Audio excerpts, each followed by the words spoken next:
मरियम माता एक सशक्त स्त्री, परंतु मरियम माता एक सामर्थ्यवान आणि शक्तिशाली माता, आई आणि स्त्री कुमारिका म्हणून आज आपण मनन चिंतन करणार आहोत. नेहेमिया संदेश त्याच्या ग्रंथपटातील अध्याय 1 वचन 10 आणि वचन 10 आपल्याला काय सांगत आहे? तुम्ही उदास राहू नका, कारण परमेश्वराविषयीचा जो आनंद तो तुमचा आश्रय दुर्ग होईल. इंग्रजीमध्ये ह्याचं ट्रान्सलेशन सुंदर आहे. The joy of the Lord is my strength. परमेश्वराचा आनंद हेच माझं सामर्थ्य आहे. आणि इंग्रजीमध्ये सुंदर गीत आहे. The joy of the Lord is my strength.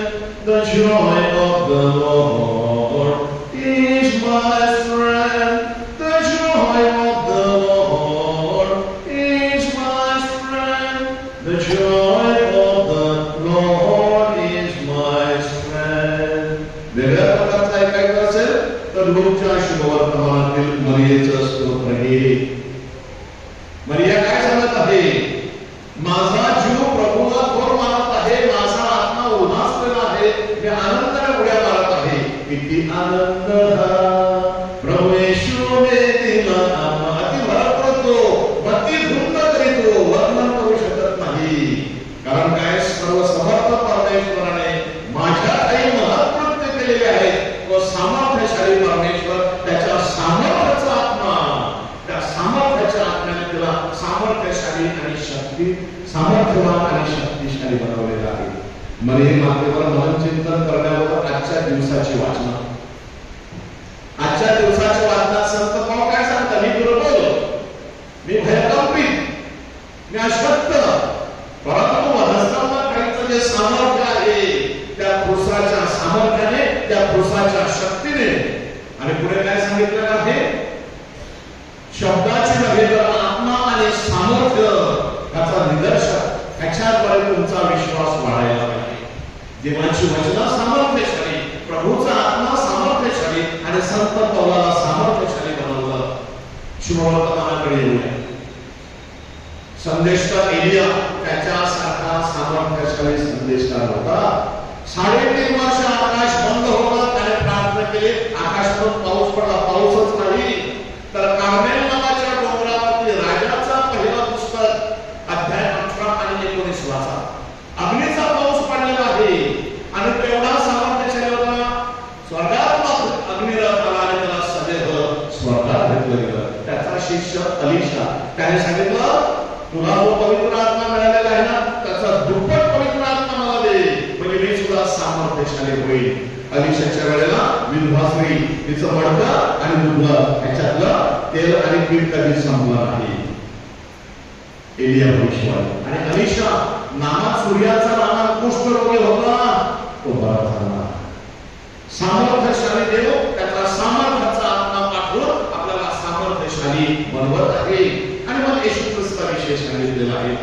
जो यशाया भविष्यवाण्याचा ग्रंथ पढ, तेच लूकच्या शुभवर्तमानातील अध्याय 4 वचन 18 ते 20. परमेश्वराचा आत्मा माझ्यावरती अवतरलेला आहे, माझा अभिषेक झालेला आहे, मला अभिषिक्त केलेला आहे. फिरसे तुआग बरसादे, फिरसे तूफान आवे, तेरी महिमा से, तेरे सामर्थ्य से, फिरसे तू अभिषेक कर दे. आणि त्याच्या वाणीमध्ये सामर्थ्य होतं. आणि लोक काय सांगत आहेत? सगळे त्याची वाहवा केली, काय वचन सांगितलेले आहेत, काय संदेश दिलेला आहे. परंतु तोला मारला. हा योसेफाचा पोरगा ना, हा काय करणार आहे? परंतु त्याच्या काही परमेश्वराचं सामर्थ्य होतं. जेव्हा परमेश्वर आपल्याबरोबर आहे, स्तोत्र 18चा, परमेश्वरा तुम्हाला गड आहेस, तुम्हाला दुर्ग आहेस, तुम्हाला किल्ला आहेस, तू माझी ढाल आहेस. यशाया भविष्यवाणी 43 अध्यायाचा वचन 1 ते 6. तू खोल डोहातून जाशील, नदीतून जाशील, सागरातून जाशील, बुडणार नाही. विस्तारातून जाशील, भिऊ नकोस, मी तुझ्या बरोबर आहे, मी तुझ्या पाठीशी आहे, तू मला अनुभव आहेस, तू मला प्रिय आहेस, तुझ्या नावाने मी तुला हात मारलेले आहे. सामर्थ्य, परमेश्वराची शक्ती. आणि मला तुम्हाला घेऊन येतो उत्पत्तीच्या पुस्तकातील अध्याय 3 वचन 15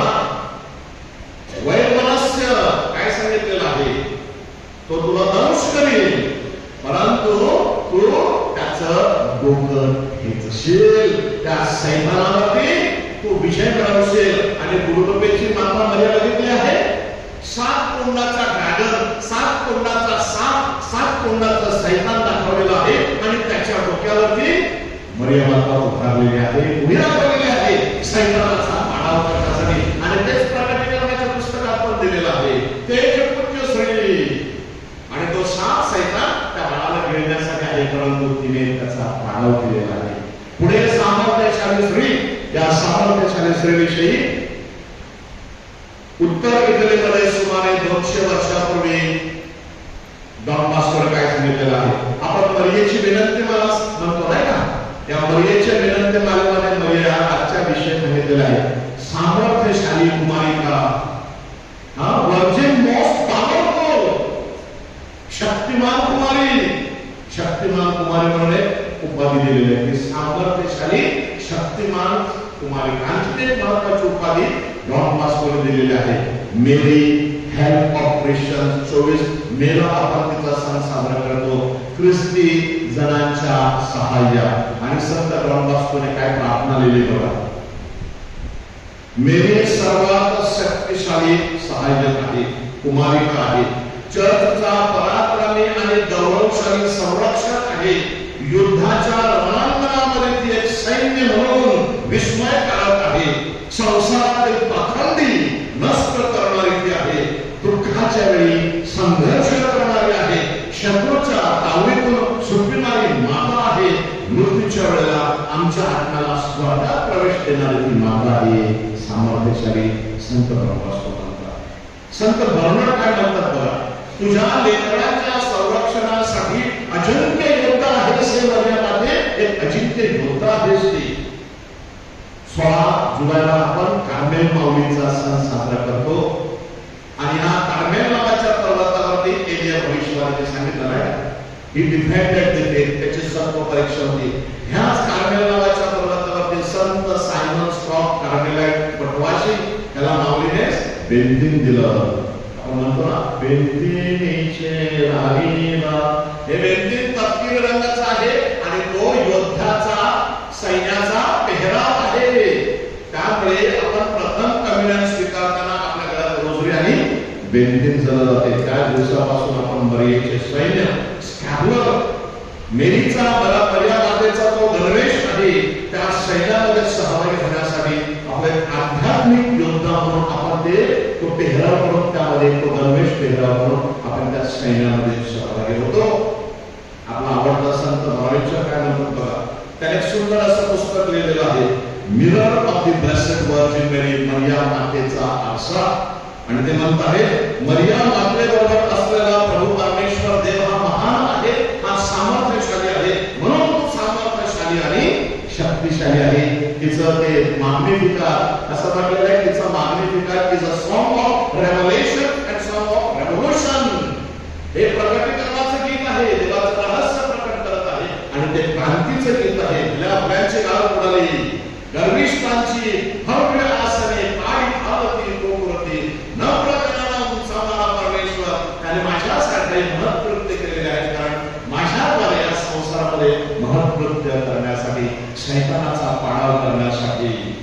पुढे 1553 मध्ये पोप पायस 12 याने माऊलीविषयी काय म्हटलेलं आहे, हे मरिये, तू चंद्रासारखी शीतल आहेस आणि सुंदर आहेस, तू सूर्यासारखी तेजस्वी आहेस, परंतु शत्रूच्या वेळेला ते प्रभावी शक्तिशाली आहे. शत्रूचा पाडाव करण्यासाठी, युद्धासाठी सज्ज झालेल्या सैन्यासाठी तो भयंकर रूप धारण करून त्यांचा पाडाव करत असते, लेकरांचा बचाव करत असते. 7 ऑक्टोबरला आपण कोणता सण साजरा करतो? 7 ऑक्टोबरला कोणता सण साजरा करतो? मी काय भारतसारख्या स्पॉट प्राइज देणार नाही, तुम्हाला प्राइज मर्या माताच देणार. जपमाळेची माता मर्या माता म्हणून ऑक्टोबर महिना आणि मे महिना हा माऊलीचा महिना आहे. कारण 13 मे ते 13 ऑक्टोबर दर्शनाचा, फातिमा माऊलीच्या दर्शनाचा प्रवास. आणि 7 ऑक्टोबर 1571 मध्ये रशियामध्ये लेपांटो येथे युद्ध झालं. तुर्कांचं सगळं सैन्य युरोपवरती काबीज करण्यासाठी, आणि आता आपण धरणार आणि आता सगळं ख्रिस्ती धर्म उद्ध्वस्त होणार. देवळामध्ये सगळे लोक प्रार्थना करू लागले, जपमाळेची प्रार्थना करू लागले, देवळाचा घाट वाजू लागला आणि तिथे मोठ्या प्रमाणामध्ये आध्यात्मिक सैन्य तयार झालं. आणि समुद्राला जसा लाटा येतात नाही का, आपण जातो ना पुढे अशा आध्यात्मिक लाटा तयार झाल्या आणि शत्रू सैन्याचा पाडा झाला.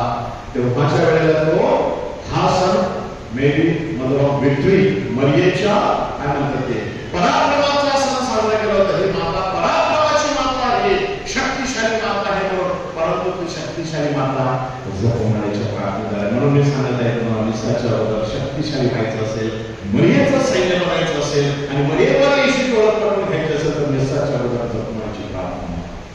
ह्या जपमाळेच्या प्रार्थनेद्वारे विषय मिळवला म्हणून जपमाळेची माता मरिया 7 ऑक्टोबर हा सण साजरा केला जातो. आजचा विषय आहे हा गहन आहे, आजचा विषय आहे हा महान विषय आहे आणि आजचा विषय आहे आपल्या सगळ्यांसाठी आहे की मरिया माता श्रीमंत घराण्यातील नव्हती. मरिया माता ही गरीब घराण्यातील सामान्य स्त्री होती. तिचं सामर्थ्य, तिची शक्ती was in her obedience, तिच्या आज्ञाधारकपणामुळे. हर फियार, तिचा विश्वास, तिचा होकार, तिची तत्परता, तिचं प्रार्थनामय जीवन, तिचं सेवाभावी जीवन ह्याच्यामध्ये तिचं सामर्थ्य होतं. तिने आपल्या पुत्राला सामर्थ्यवान बनवलं, शक्तिशाली बनवलं. कानाखाली सुद्धा त्यांची अब्रू, त्याची इज्जत योहानाच्या शुभवर्तमानामध्ये अध्याय 2 वचन 1 ते 10 तो जे तुम्हाला सांगेल ते तुम्ही करा. त्याला माहित होतं सामर्थ्य पवित्र आत्म्याच्या सामर्थ्याने पहिला चमत्कार घडवला. क्रूसाची वाट चालत असताना त्याचं सामर्थ्य शिष्य म्हणून गेले. आई पुत्राला सोडून जाईल आणि मला आपण वाचतो ना का मरियेने येशूची भेट घेतली. तिने फक्त आपल्या डोळ्याद्वारे त्याच्या डोळ्यात पाहिलं, त्याला ताकद दिली, त्याला हिंमत दिलं, त्याला धीर दिलं. पुत्रा समाजाच्या कल्याणासाठी, मानवाच्या उद्धारासाठी. नंतर आपण सामर्थ्यशाली शक्तिवान स्त्री. नंतर काय झालं? येशूला क्रूसावर ते घडलं. शिष्य सगळे पळून गेले. भाऊभाईसारखे अडीबाच्या खोलीत लपून बसले.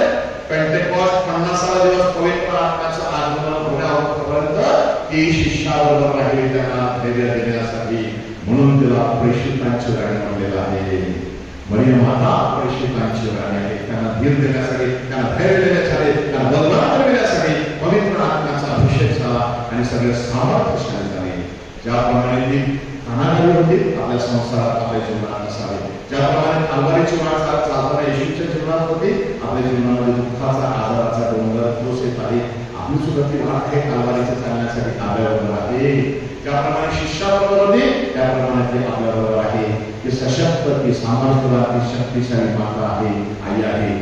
तुझ्यासारखी आई असता पडेल आम्हाला सलीबान. आमेन.